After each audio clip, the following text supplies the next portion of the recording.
Justin Olam, how are you, brother? I'm good, my brother. I'm good.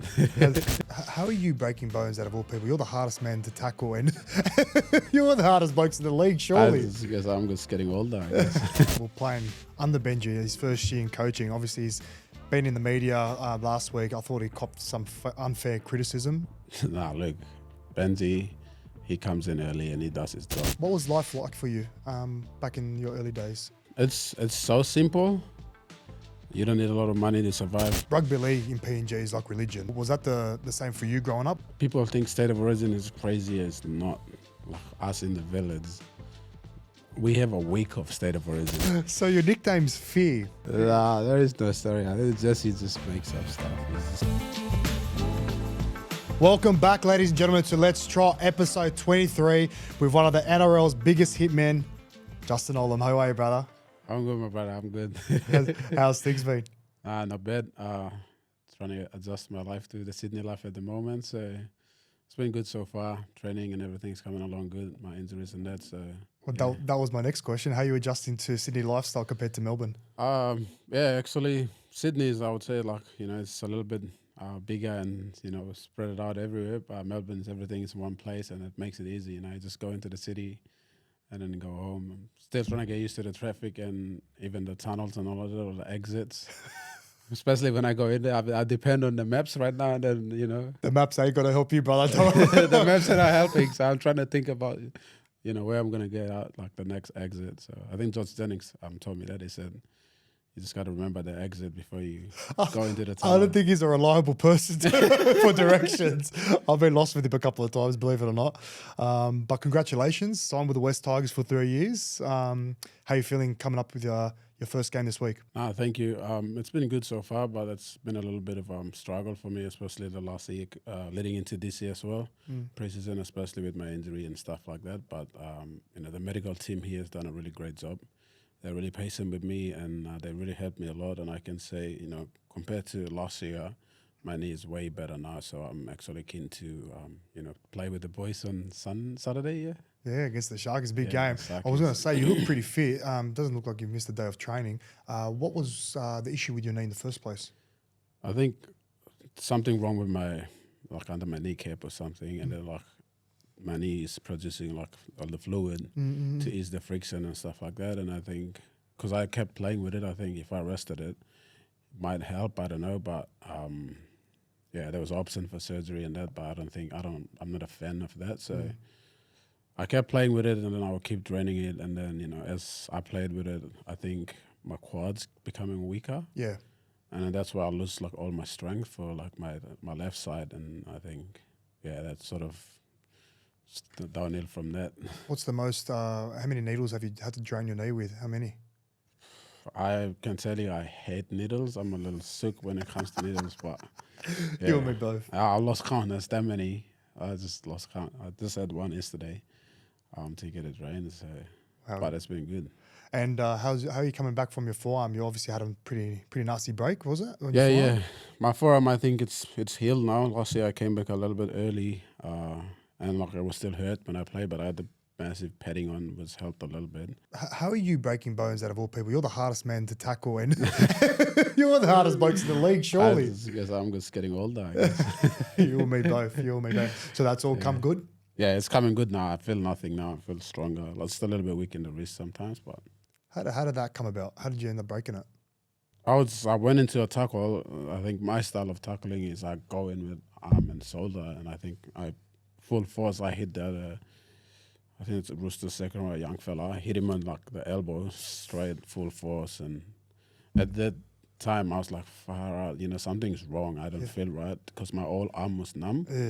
And I'm like, because I've never broken a bone before, so I don't know what it's like to break a bone. So I'm like, I'll test it out here and see if it's if it's broken or not.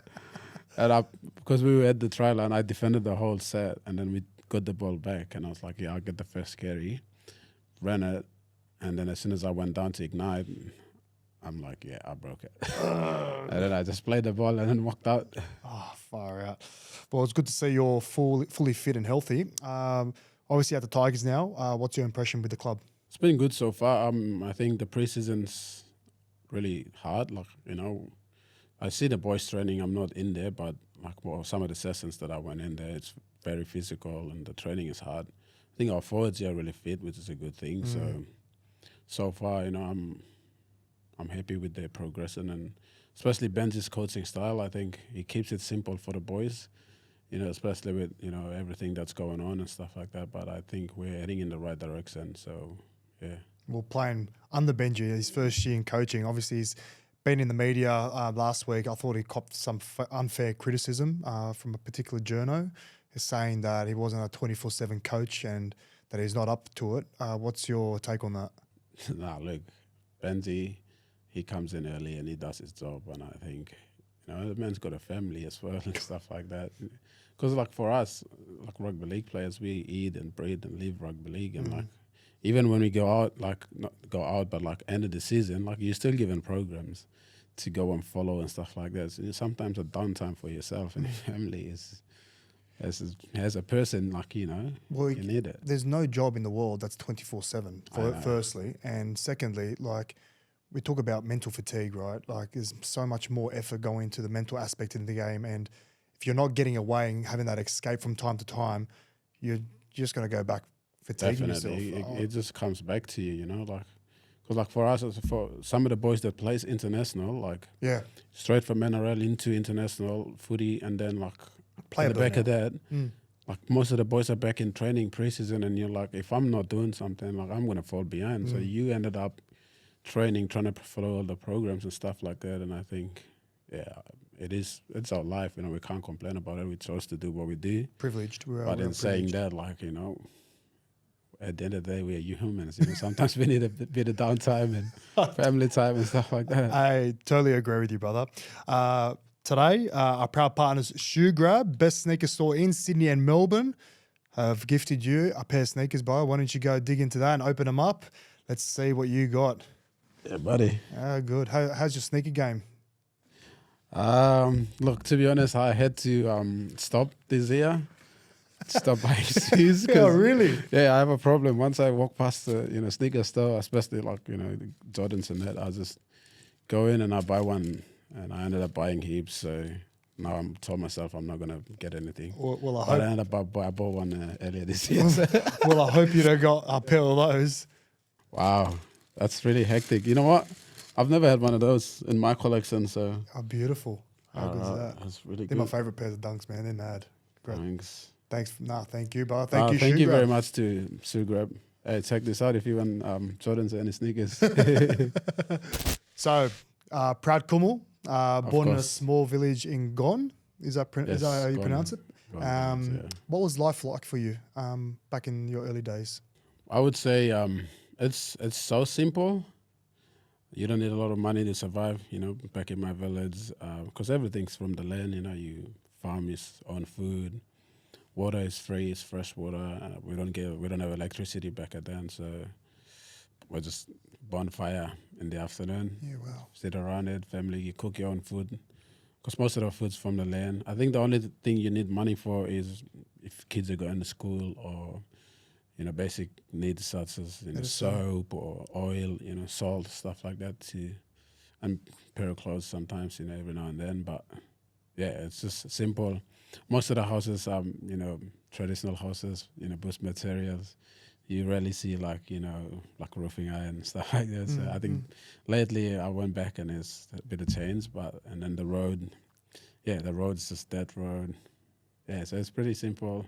It's like living in the bush kind of thing. So but it's good because coming from there I see a big difference, but then helps me to be grateful for what I have and how far I've come. It's very humbling for sure. How many people would you say live in your village? So there's villages next to each other, but my village probably say 2,000.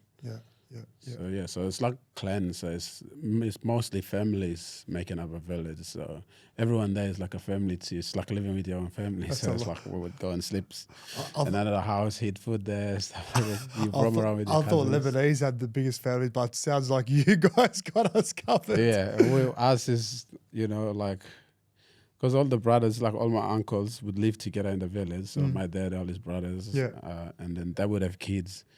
So maybe the guy next to us is probably my parents' kids, you know, so second, third generation cousins. We were like blood related, living in one place. So it's just, I love that. I love that. I love that. Growing up, I read that your parents wanted to obviously prioritize your education over rugby league. What was that like for you, having to kind of pick between the two? Yeah, no, definitely. My mom's really big on education because she believes that that's my ticket out of the village because, you know, there's no other opportunity. If you're not going to school, that's nothing else. So I always loved the game. I wanted to play the game, but, you know, I wasn't allowed, mainly because I'm scared of my mom. You know, if I play footy, she's probably going to kick me out of the house. So, yeah. And I was just focusing on, like, you know, going to school, come back, maybe play a bit of touch footy every now and then, but that was just it until I went to uni, and then that's when I asked her, I'm like, hey, look, you know, you want me to... That's your ticket. Come to uni, I'm here now, so can I play? And it's just like, yeah, make sure you just don't get dropped out of uni. I was like, yeah, sweet. That's amazing. Honestly, that's amazing. And you end up doing a bachelor's in applied physics, is that correct? Yes, applied physics. So applied physics, for everyone out there, including me, because I had to research this, applied physics is the application of physics to solve scientific or engineering problems. How would you... That sounds fancy. It does. It does. Nah, it's not that. Well, how would you describe it? What does your... No, it's basically that. I think it's the physics side of mechanical and electrical engineering. So it's mostly like, you know, troubleshooting, process control and stuff like that. So programming as well comes in. But I'll be honest with you, my brother, it's been, I think, 8 years since I've read a physics book and stuff like that. So I don't think I have anything up here. I'm sure when you pick up a book, everything will start coming back to you. That's for sure. I have no job experience, stuff like that. So why applied physics? Why did you end up choosing that as a course? Look, to be honest, I wanted to do something else. But my mom wanted me to do engineering because, you know, there's a lot of mines in PNG, and so he wanted me to go work in the mines because I think it's good money for family and stuff like that. So, but I wanted to be, like, I wanted to be a doctor. Like, that was my dream. So, but then but if I went to be a doctor, I don't think I'll be here. Hey, you definitely owe a lot to her. Obviously, it sounds like she was on the money. Rugby league in PNG is like religion. Like, I remember my first time over there in 2014 playing for the Prime Minister's squad. Like, it was something I've never seen before. I felt like a rock star. Like, unbelievable. Was that the same for you growing up? Was rugby league always that number one sport? 100%, definitely. Like, people think state of origin is crazy. It's not. Like, us in the village, we have a week of state of origin. So, like, we would go to school, and then I'll be like, yeah, I'm this player, I'm that player. We'll play our little touch footy, whatever. People rocking up with their, you know, Maroons, you know, Blues jersey from, like, you know, Monday to whatever they're going to play, you know. And then they carry on after as well. I think that shows the, you know, the love of rugby league back at home. So, growing up, I've always been a fan of the game and, you know, following players and stuff like that. So the passion's there, especially a lot of, you know, talented players like yourself, James Sigiaro, Adrian Lamb have come from PNG. Peter Volandis says on top of his list, the 18th team should be from PNG. What are your thoughts around that? Yeah, look, like you said, I agree. There's a lot of talents back at home that, you know, that's untapped. But I think my personal point of view, like, I think instead of focusing on the NRL team, we should build the foundation of Papua New Guinea Rugby League, and that is invest in the junior systems. Yep. And I'm saying this because if I didn't go to uni, I wouldn't be here. Because I don't think I'll make my own local team side anyway. So the only thing is I went to uni and then I was given the opportunity back there. But there's a lot of talents back at home in the village level. They play, but there is no proper system for them to get exposed and get picked, because most of the teams are picked at the town centers, you know, and that's where not all the population of PNG people are. Everyone's back in the village. There's a handful living in the town areas, and that's where they get picked and stuff like that. Yeah, wow. But I think if they invest in the local level and, like, you know, get the whole, you know, country to get involved and bring the game to the grassroots level, and then create a pathway where they can, you know, develop players and teach them. Because, like, for me, like I didn't have any coach that teach me simple things such as, coming up straight off the line and protect your inside shoulder, stuff like that. I had to learn all of that in Melbourne. That's what it took me a year to do that. Yeah. No way. Yeah, so I think the coaching kids at the junior level and then giving them those basic rugby Fundamentals. league fundamentals for them to become a better player. I think that is important, and I think that's what we need to do. But that's my personal point of view. I think the big bosses are making the decision up at top. But if it was up to me, that is what I would do. And I'm saying this because we can have a PNG team, and it will be good for the game. Like if there's games in PNG, it'll be sold out. The crowd's always going to turn up. But then, like if you look in the long run, like it's not a PNG team. It's we won't have team. heaps of PNG players playing in there, and they might probably be based in Cairns. Like they won't be based in Port Moresby. That's the reality of it. So if we want to have a PNG team, I believe that it must consist of PNG players, like when the Warriors when they first come in and then based there. And then that will probably be good for the game because you will have a lot of support, and mainly because you give opportunities to young Papua New Guineans to represent their team in the NRL. So, but that's my point of view. But I don't know, what's up with the bosses. You never know. Lebanon's not too far off with PNG in terms of they have their own university competition. I don't know if that's the same with you. So all the universities just play each other in a competition, and like you said, no junior system, no local footy. You have to be obviously going to uni, and the percentage of you going to uni is like obviously very slim, coming especially out of a third world country. Yeah. But yeah, that's probably. I feel like the NRL's got a big goal in mind, but yeah, like you said, we still got to set that foundation and just go step by 100%. step and start from grassroots level up. How did you first get scouted by Melbourne? Because I finished uni and then I went and played. I joined the Hunters at 2015. And they're based 2016. Sorry. Are they based in Port Moresby? Yeah, they're based in Port Moresby, but they play in Queensland Cup. Queensland Cup, yep. We would fly in and out, and yeah, I think that's where Storm saw me, and they asked for. I think they wanted me to come down for a train and trial or something. I think round 5 or something, and I was like, yeah, sweet. That was a massive opportunity for me. I was pumped for that, and I think at the end of the year, they offered a 2-year full-time contract. So must have left an impression. Must have. I don't know. Because I was trying my best not to think about that. I was just focusing on Hunters to see how we were going to go. And So you signed with Melbourne.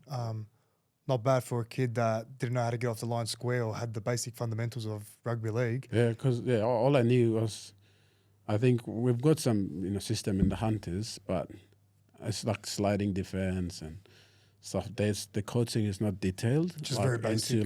Into like simple spacing. So get up straight. Like if you don't do it in a game, like that won't pull you and be like, hey, I need you to get up straight, kind of thing. Yeah. So that's what I mean. Like the simple. Basic details of the game coaching, we don't have that. I think, all I know is, to just play the game hard. I think run hard, tackle hard, that's it. It's a simple way of thinking. I guess. So 2017, you played for the Sunshine Falcons, who were the feeder club for Melbourne, right? You end up going to the grand final and you end up getting beaten by your whole teammates. By my whole team, man. PNG Hunters, what a story. I think that would have, how did you take that? Like, obviously, a part of you must have been. I was lucky. I pumped for the boys. I was like, yes, fuck it. Because sorry. Yeah, you can speak. But I knew like how much effort and the training, because the coach is like really old school coach, and he's hard on training. So like I knew the preseason the boys have been put through and the discipline and stuff like this. Sometimes they were not allowed to have a drink at all. For us to see them, like for me to see them win the comp with all the hard work they put in, and it's good for the game as well because Hunters just came into the Q Cup, and a few years later they won. So yeah, I was lucky, pumped, and I was like, I'm in the grand final either or I'm still winning. Kumo's winning, Hunters winning, or if Sunny Coast winning. I'm still winning both sides anyways. So I love that. I went after the game and said congrats to them. But we had a really good team for Sunny Coast. Who was in that team? Oh, that was a gun team. I think we lost because I think Hughesy got injured or something.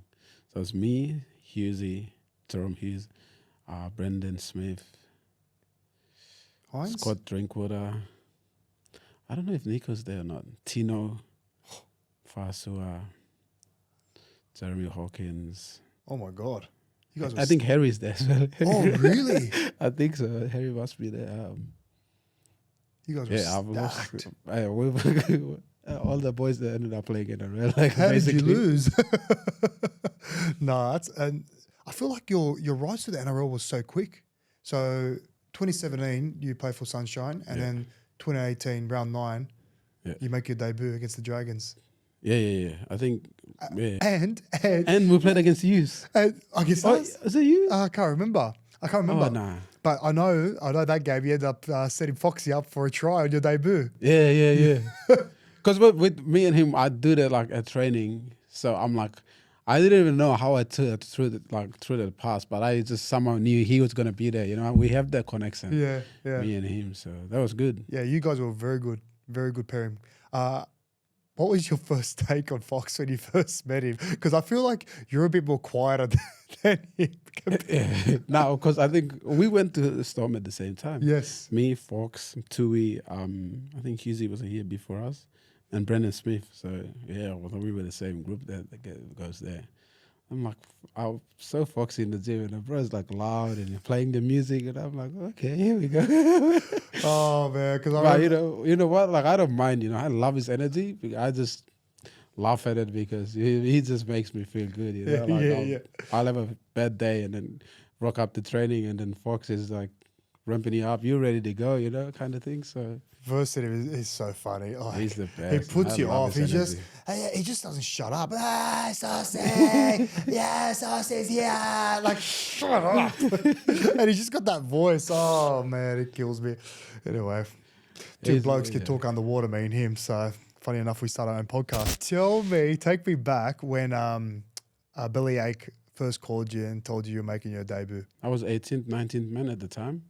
Wow. And then we've done captain's run, and then I was gonna I came into the shed, showered, and then I was gonna fly to Sunny Coast to play the weekend. And then young Tsenamapea, he must have pulled his hemi or something. He finished the thing, but he must have had a little sore hemi. So like Craig came in, he's like, "Hey Jazzy, I need to speak to you." And he's like, "Are you playing this weekend?" And I'm like, "Yes, I'm playing. I'm going to Sunny Coast." And I'm like, it's like, "Nah, you're playing NRL. You making your debut." And I'm like, "Wow, are you serious?" Like, I asked him that. Like, now I'm thinking about it, I should have just said thank you. I'm like, "Are you serious?" And it's like, "Yes." And then he's like, "Yeah, it's just that you've ended, so let's go for it." I couldn't believe it. I was nervous that they would probably do a late change. You know, come game time and that, so I didn't tell anyone. I just called my mom and dad, and I'm like, "Hey, just keep an eye on TV. I might be playing." I just told them that, and then I ended up playing. I remember it's just like yesterday. You know, we played against Dragons. That's unbelievable. Like 2 years from 2016 playing at a university, and then you're making your debut for the Melbourne Storm, one of the biggest clubs in the NRL. Like, was the whole village going off for you when you were playing? Or? Yeah, no, definitely my family would love it. It's just, I always say, you know, if I was, for someone like me, if I came to another club, I don't know if I would play NRL. But I think I'm fortunate enough to come through the Melbourne Storm system. It's because it's so detailed to a level where you can just do your job.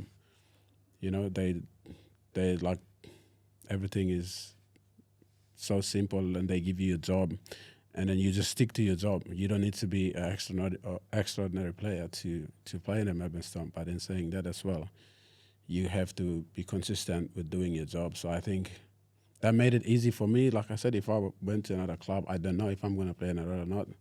But that played a really big part in me playing NRL because Craig would keep everything simple. You know, unless you're someone like Munster or whatever, you have the license to do whatever you want. What makes Craig so great? it's just keeping things simple, and I think it's honesty. If you done something wrong, like he would tell you, hey, this is not what we're about. This is not what we do. I need you to improve that. And I think that's one thing I love about him is he's honest with you, and You can have that tough conversation. he can have this conversation with you, but then also sometimes you see that it's coming from a better place. So yeah, I think he made it easy for me to play as well because I'm not a talented guy, you know. I'm just, my style of footy is just simple, you know, hard. So like I said, this is why I fit in well with his coaching. I think that's probably why I played a few games. If not, I don't know. I asked a few teammates about you. I don't know how you're gonna Here answer. we go. So your nickname's Fear.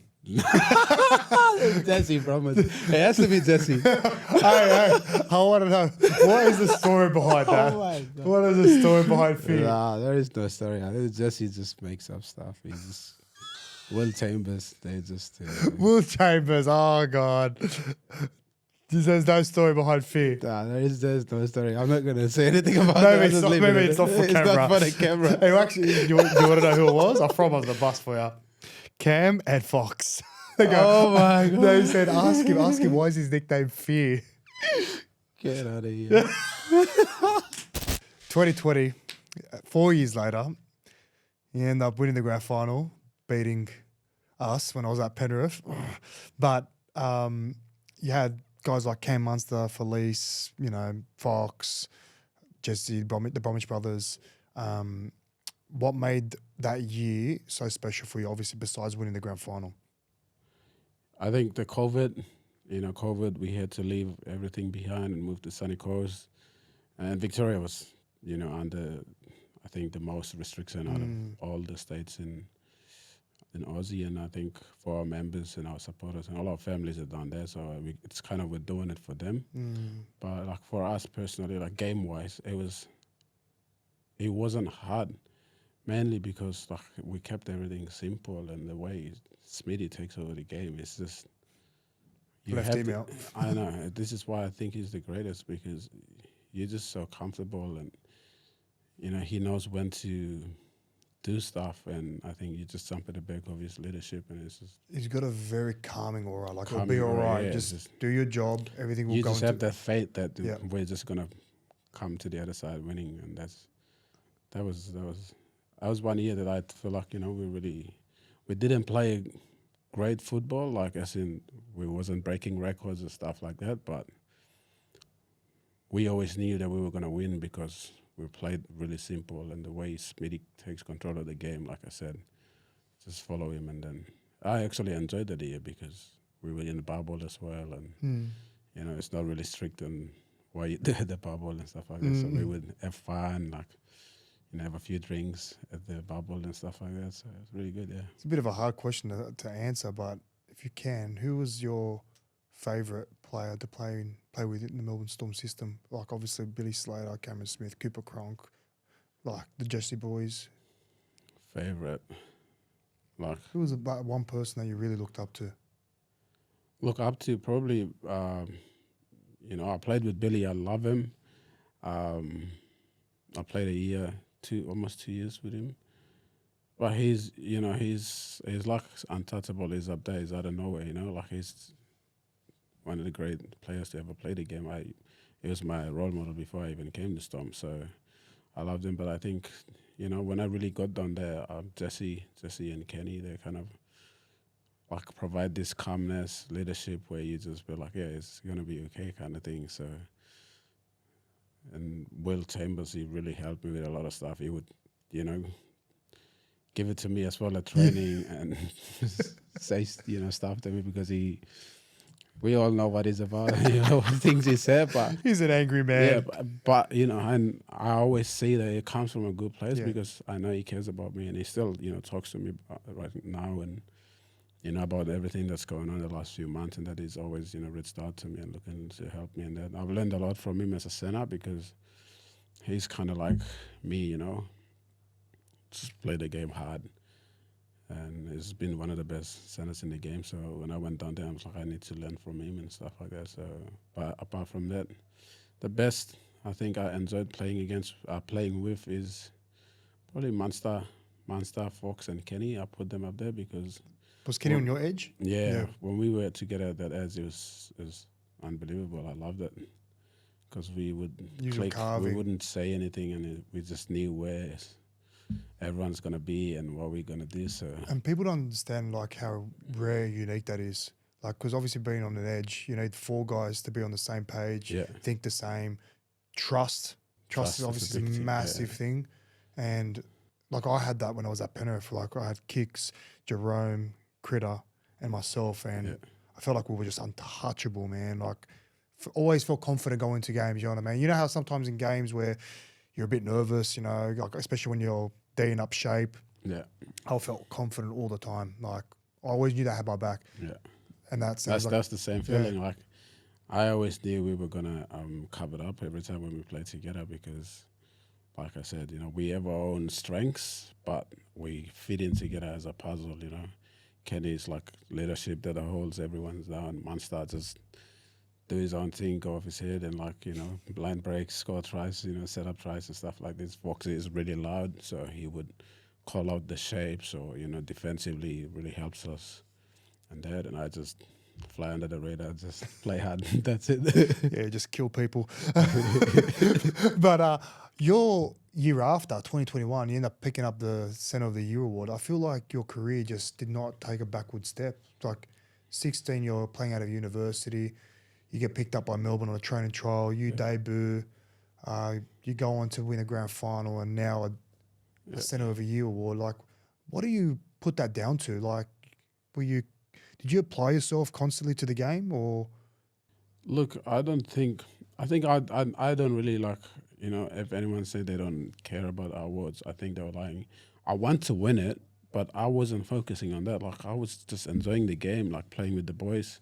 In the bubble life, like people living in a bubble, they know, like, you know, especially the teams, it can be really good or it can be like shit. And what we did was really good. Like we would, you know, enjoy each other's company. The boys would hang out together after the game, and we would have carve-outs, you know, stuff like this. All the families are there as well, and it was really good. Like I really enjoyed that season, and I feel like when you enjoy the game, like you don't need to play hard or like, you know, try hard to be good. You just be good. And I think, and it's credit to the boys around me as well. Like, you know, we were on the same page. Like Munster would know when to hit me, or, you know, Kenny would do that. And like most of my tries probably come from just pushing off the boys and then Foxy and that. So I think it's because I think I was free and I was enjoying the game. Yeah.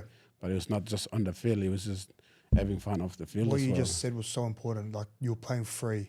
Yeah. Like, you know, you had no baggage with you. Yeah. The worst thing to do and go into a game is to have that head noise. Yeah. Especially like if you're carrying an injury. Fighting with the missus at home, you know, you're dealing with family issues, or, you know, you're going into a game not confident with your teammates. That is priceless. Playing freely, or even like you're trying to prove your coaches and stuff like that, and then, you know, walking on eggshells. It's walking on eggshells. You're like, oh, you know, what am I gonna do to be better? Or you try so hard, or if you make a mistake, in your head, you're like, oh, here we go, you know, kind of thing. But back then, I felt like I was playing free. You know, I was kind of being myself, kind of thing. So that's probably my goal this year, is to get back to that. Yeah. I get that sense that the last year you felt like you weren't playing at your best, and you had your injuries. What held you back? I think that was just that. I wasn't playing free, like especially with the injuries and stuff like that, because I broke my arm. I didn't have a good preseason as well. I had like a groin injury the whole time. I came back. That's why I think I played the first trial. Normally all the boys play the second one, but I played the first one and I broke my arm. And I came back early, and then I played. And then this game I came back. Then the week after I did my knee. So it was just my body wasn't fit enough, and with all the injuries, you know, I was fighting to play. I want to play there. I want to be there and like play with the boys, because I love the boys down there, and I want to do that. But I couldn't be my best. Yeah. And I'm not saying the injuries are my excuses, you know, that was on me to fix my fitness and stuff like that, and I didn't do it. So yeah, I wasn't my 100% best, but in saying that, like, I had the worst year last year. So You obviously would have taken a lot out of that and learned a lot about not only yourself, about, you know, hardship obviously reveals character. yeah, Do you have any regrets from last year? I don't. To be honest, I don't have any regrets, you know, because I feel like everything happens for a reason. I think that's one thing that I believe in. Me too. It wasn't my fault I broke my arm. No. I didn't choose to do it. My knee, I didn't choose to do it. It happens. And that's probably a reason behind it. I don't know. You know, I believe in the man upstairs. So Me too. I just lean on that and I try not to regret. You know, probably it's just I didn't give myself a better chance to compete. And that sort of hurt me because that wasn't me. I am someone who enjoys the game and I play hard and I'm always there for my teammates. And I probably would regret is, not regret, but something that let me down is I felt like my teammates probably wouldn't trust me to play with me. And that sort of, it's like, come on, that's not me. I want to be someone that they want to play with. For you know? sure. So, but apart from that, like, you know, I don't regret anything that happened. I'm blessed that I'm still playing NRL right now. And my performance last year, most of the boys would get kicked in the ass to, you know, get dropped to reserve grade and stuff like that. But, you know, I'm thankful for the new opportunity with Tigers.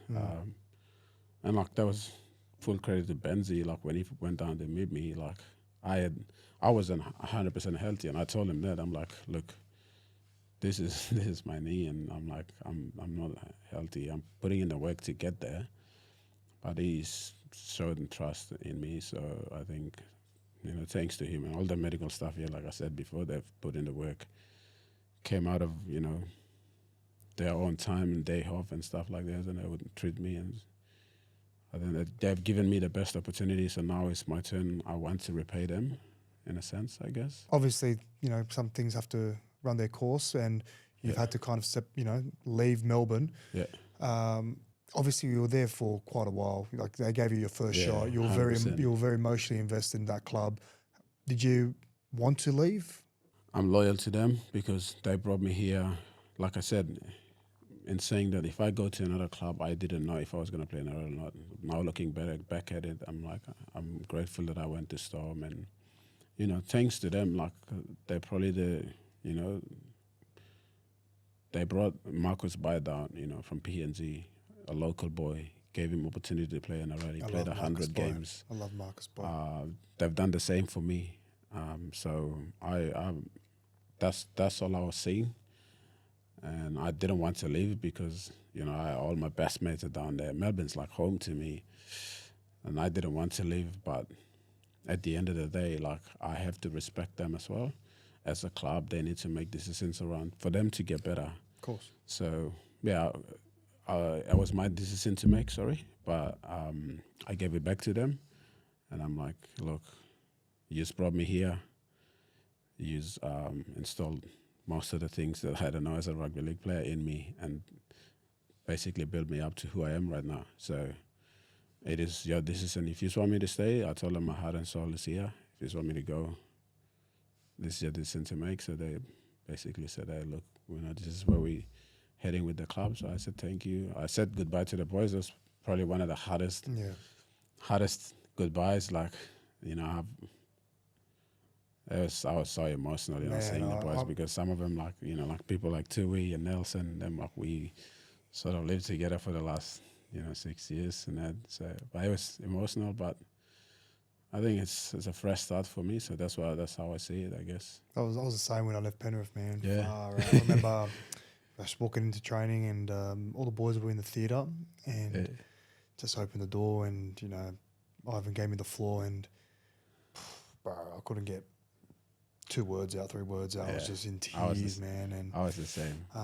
especially like just everyone just staring at me. Like, I'm like, wow, like, just gonna miss you boys. Like, thank you for everything. And walked out, closed the door, just like that, gone. Wow, it happened so quick, eh? Yeah, like, it like happened so quick. So like, I didn't have that feeling until like everyone was already there and I had to walk in last.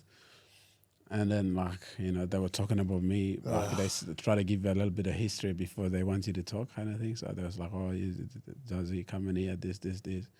And in my head, I'm thinking, I'm going to leave the voice, you know? And then, like, before I even start, man, I was just I'm not someone who does that. I don't know how that came out of nowhere, and I was just going for it. But I'm like, you know what? It's good to show a bit of emotion because that's how much I love the boys, you know, and how much they mean to me as well. So, well, I'm sure the feelings, you know, goes both ways. You know, like I'm sure the club appreciates everything you've done for them. You've carved your name in history. You've taken out a premiership, and you know some things just obviously got to run their course from time to time. And now you're in this next chapter of your life.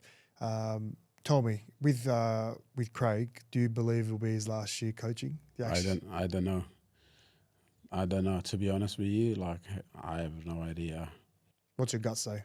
Well, with the way the boys are playing, they're going hard the first 2 rounds. So I'm thinking something is brewing. But because I feel like he's someone that would struggle to say goodbye to the game. Like look at Wayne Bennett. Wayne Bennett's been coaching for years, lost count how many years. Because like he's passionate about the game. You see the way he's coached, you know. You hear people like posting memes about Craig Bellamy because of the way he blows up in the coaching box. But that's how much he loves the game and he wants to win. And do you know? You get what I mean? Yeah, like he's so passionate and he's invested in the game. And like he's been coaching for what, like how much, like 30 years, 30 years. That's how long he's been invested in the game, and it's like to walk away just like you spent half your life there. You just, sorry for cutting you off. You just reminded me, like you just said it, like he's got the biggest sprays of the game. I know. I've had one of those. I was gonna say, is there one spray that just stands out for you? Yep, that was my 3rd game. We played Gold Coast, and I played wing that game, and I made a break or something, and I kicked the ball like over the fullback, to Regatta. I chased and then the ball went dead. I came back halftime, it was first half. Craig didn't say anything about the other boys or how we played. He was just going at me. You want to fucking kick the ball, make sure you fucking execute. I never see you practice it at training.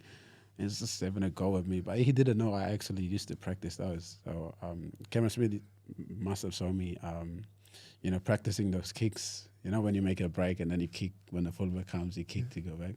Yeah.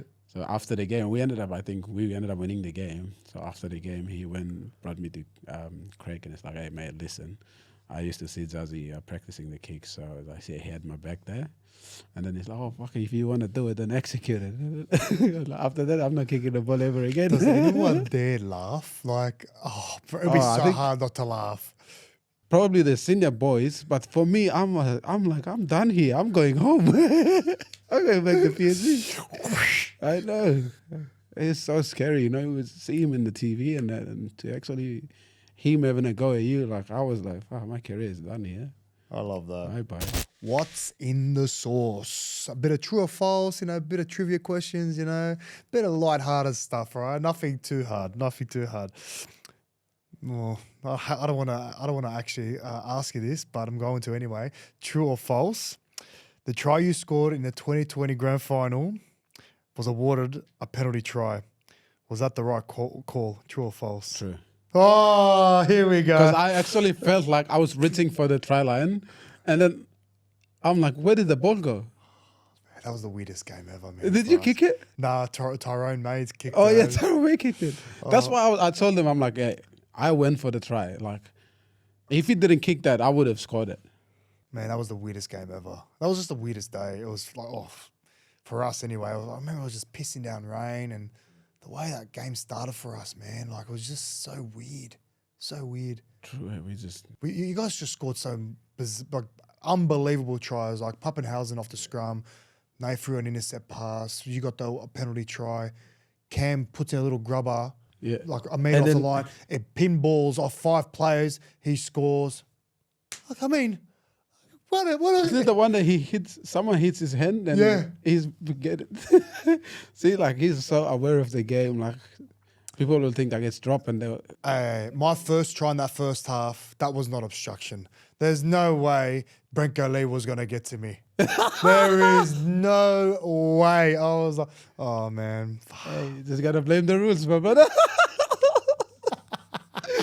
Hey, I'll give you bro, that. done his act. Oh, man, that burned me. Where is his Oscar? So you're known for your big hits, obviously.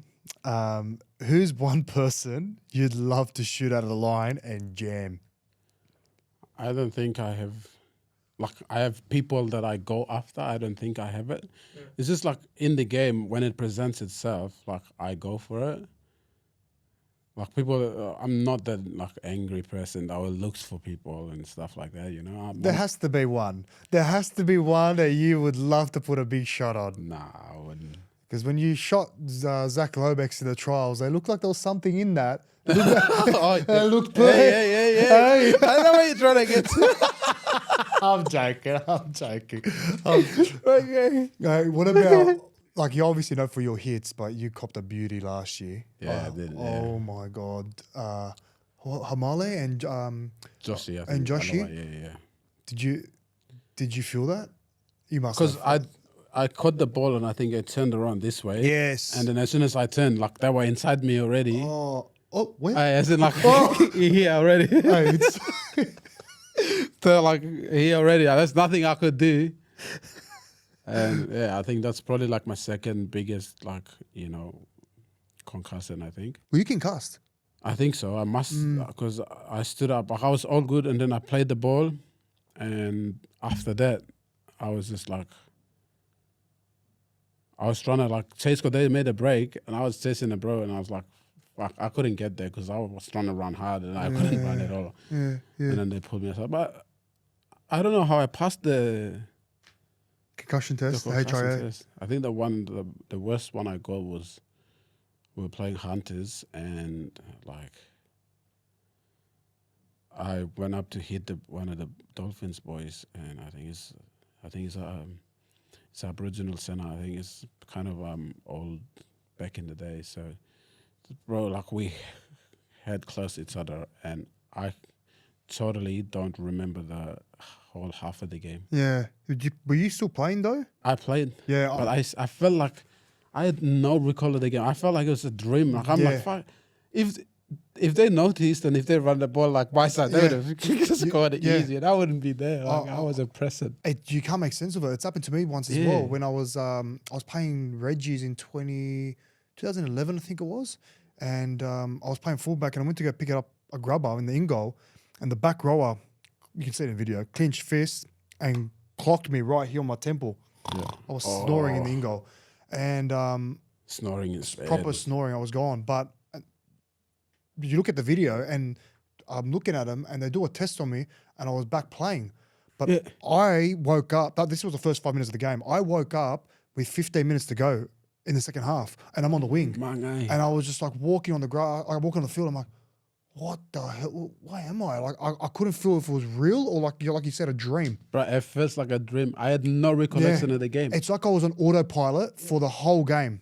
Swear to God, that was the same. I had no memory. All I remembered was me going into the tackle, and I was in the dressing set. That's crazy. And I'm like, I was trying to see, like, where did all of that go? Human body's unbelievable, man. Oh my God, yeah, true. All right. It's probably like you drinking and then you're off your head and you don't remember anything until next day, but you're still functional, you know? I love that.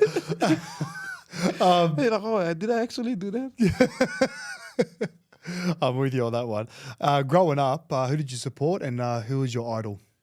I used to go for Broncos and Storm, obviously because of Marco Spy and Peter Slater. Here we go. Picks the two best teams growing up. Two best teams. I had a Queensland jumper back in the day. I don't know how I got it, and I went for Maroons. And then back in the day, like, Broncos used to dominate. Yeah.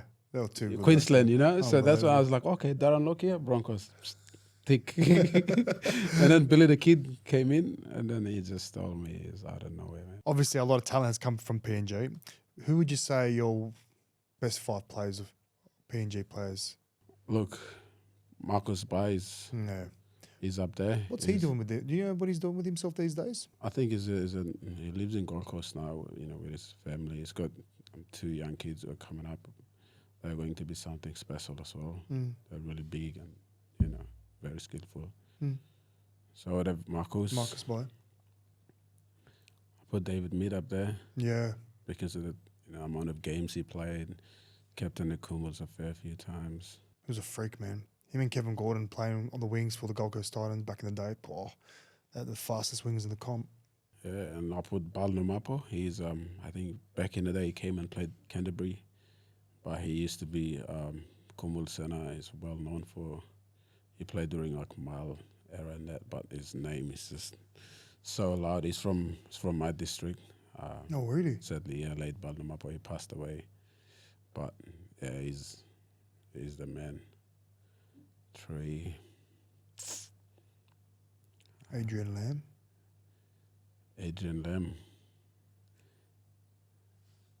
That solidifies like us going for Queensland because Lemmy playing for Queensland and like it's a fellow PNG countryman playing for Queensland and all that. We took so much pride in it. Even like as kids, like Adrian Lamb, his name's everywhere. Like one more. There's a few, man. I know what I've picked international players. I picked one local player. Yep. Joseph Omai, that's his name.